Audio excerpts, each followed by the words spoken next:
We were impressed with the Tata Hexa when we drove it a couple of months ago, but since it's set for launch next week, we thought we'd pit it against its rival, the Mahindra XUV. Now you might wonder why, because these are quite different. One clearly aims to be an SUV, the other one styled more like an MPV.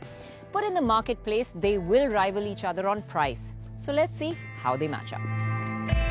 Viewed head-on, they both have strong, beefy grills, heavy chins and skid plates to stake claim to the SUV space. The Hexa has great symmetry with the bullhorn chrome garnish around the grille and the reverse adorning the air dam.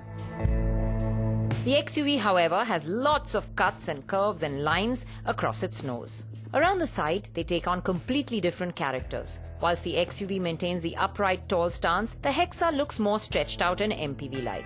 They both have interesting details to stylize the side profile. Whilst the XUV has a kink on the window line above the rear wheel arch to shadow it, the Hexa's roofline kinks downward near the D-pillar, and a chrome plate bearing the Hexa's logo adorns the rear window.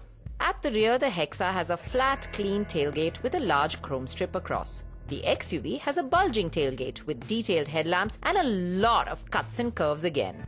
Despite the difference in styling, it's the top-end Hexa on its 19-inch wheels that stands a little higher off the ground. Now, if it were pure styling alone without considering a segment, I would pick the Hexa. And it's the same feeling on the inside. The Hexa's interior just feels light years ahead of the Mahindra XUV. Everything from, the leather across the dash or on the seats, the stitched leather, the knobs with the chrome tinges, the lot of detailing that's on the inside makes everything feel so rich, so premium, and it just makes you feel like you're in a car that's many levels above.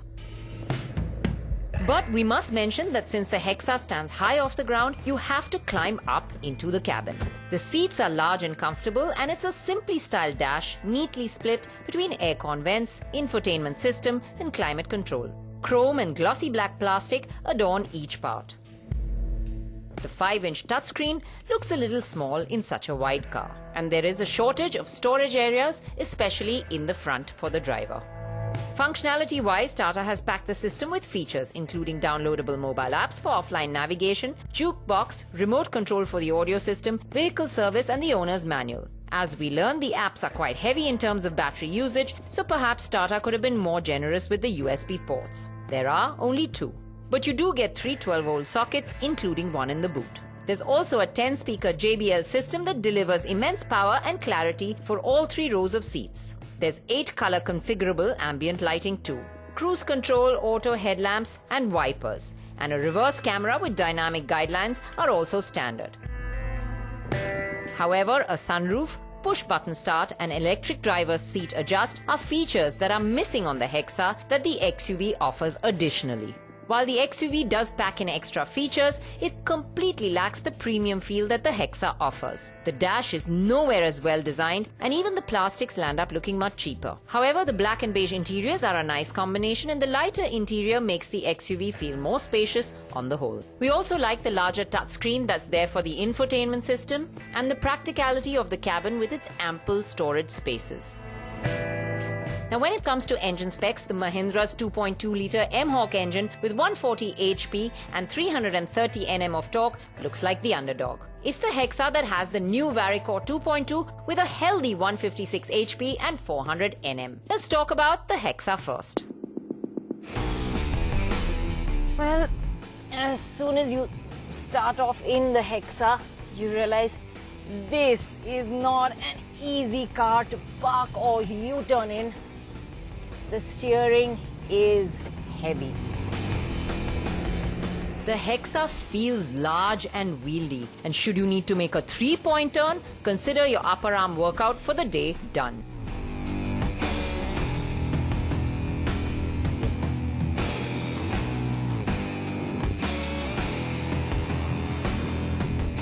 The Hexa's a bit cumbersome to drive in traffic, and there's a couple of reasons for that. One is that the steering is heavy, and after a whole day of driving, you'll definitely feel it. The clutch has a very long travel as well. And then there's the fact that when you're at crawling speeds, the power delivery isn't too smooth. It's a bit jerky and hesitant. But once you pick up the pace, the Hexa really comes into its own, and out on the highway, it's a comfortable cruiser as well.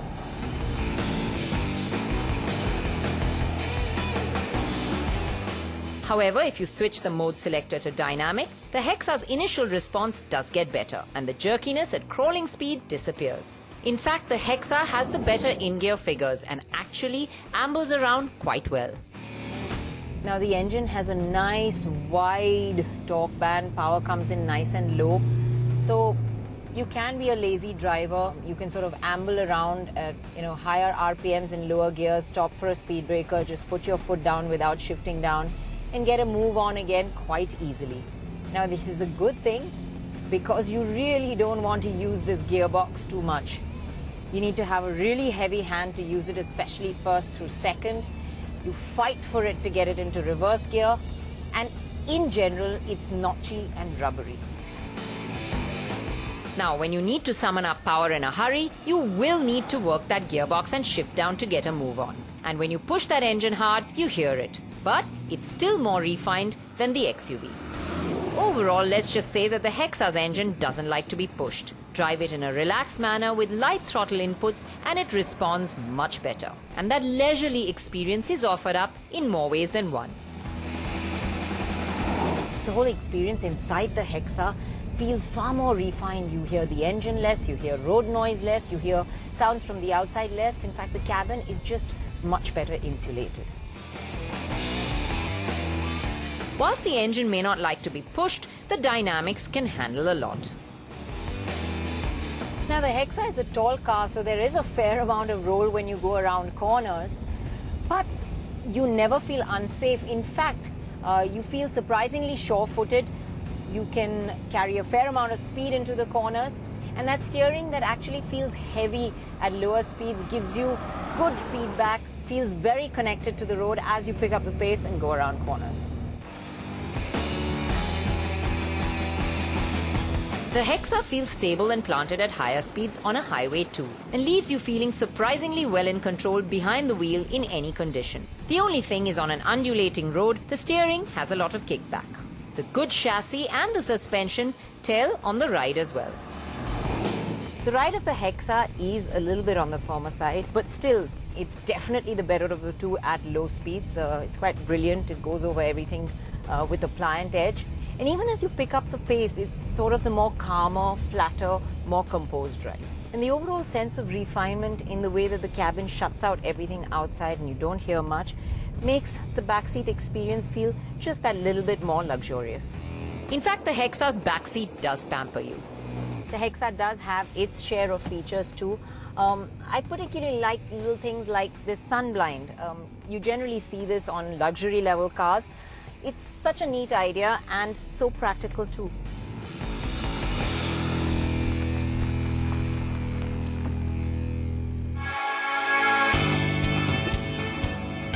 Well, let's get down to the XUV.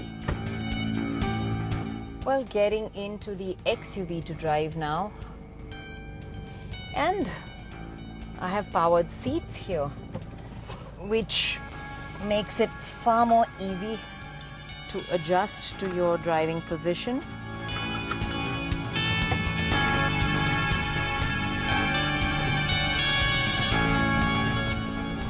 Oh, the steering does feel much lighter. And the XUV is the easier one in traffic, especially when you want to nip in and out of traffic gaps. And even the gearbox is not perfect, but it's definitely the lighter of the two and far easier to use. Now, let me just say that the figures on papers lie about the XUV's engine's capabilities. It is quicker to the 100 mark. The XUV's engine feels stronger, it feels punchier, it definitely feels quicker of the two. But it's not only that, it's whether you're ambling around and, have park throttle inputs to get going again, or whether you demand a sudden burst of power, the XUV is always happy to serve it up. But here's the thing, the XUV is considerably lighter at 1785 kilos, whereas the Hexa is a heavy 2280 kg. And that weight makes a large difference in the entire driving experience, be it the way the engine responds or the way it drives. The XUV definitely feels more nimble on its feet. As far as ease of driving goes, it's definitely the XUV that feels better. That is until we begin to talk about its handling. This is where the XUV just doesn't match up. When you do demand a sudden burst of power, as you can see, there's a fair amount of torque steer. And the steering on the whole that feels light and easy in the city doesn't weigh up much as you pick up the pace. So it doesn't inspire much confidence at all. In fact, whether you're driving in a straight line at high speeds or even cornering, it just feels light and inconsistent. And most definitely, it's the Hexa that feels the more sure-footed of the two. But let's get to the backseat and see how that affects the ride.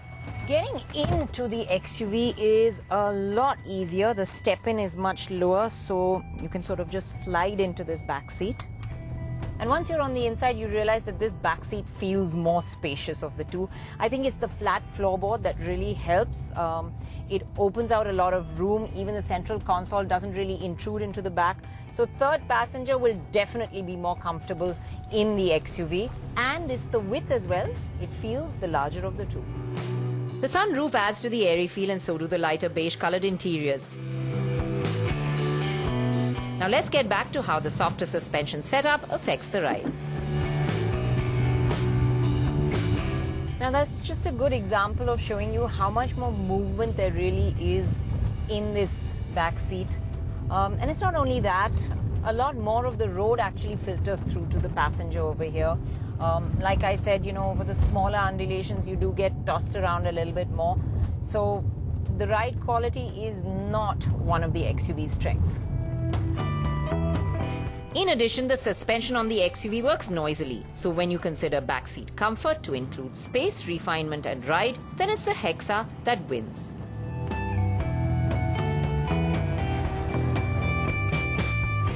We did also check the third row, and since I'm short, we tried it with Jay Patil, who is about 6 feet tall. Overall, it is the XUV that's easier to get into, with the ability to tumble the middle row. Once inside, there's very little to distinguish between the two. Both have almost equal amounts of space. But it is the Hexa that's more comfortable, with better cushioning on the seats. Right at the back, it's advantage to the Hexa, with more storage when all 3 rows are up in the boot. Both cars have their pluses and minuses, and it's a closely fought battle with each one upstaging the other in certain areas. Now, on pure merit, it's the Mahindra XUV that really wins this battle because it has better performance, the more spacious interior, and offers you the ease of driving. But what it lacks is the finesse that the Tata Hexa gives you, those rich premium interiors that draw you in, the back seat that doesn't lose out on space as much as it gives you back in ride quality, and of course the refinement levels that make you feel that this is far more a luxurious car. What the Tata Hexa does is makes you feel like you've got your money's worth and more.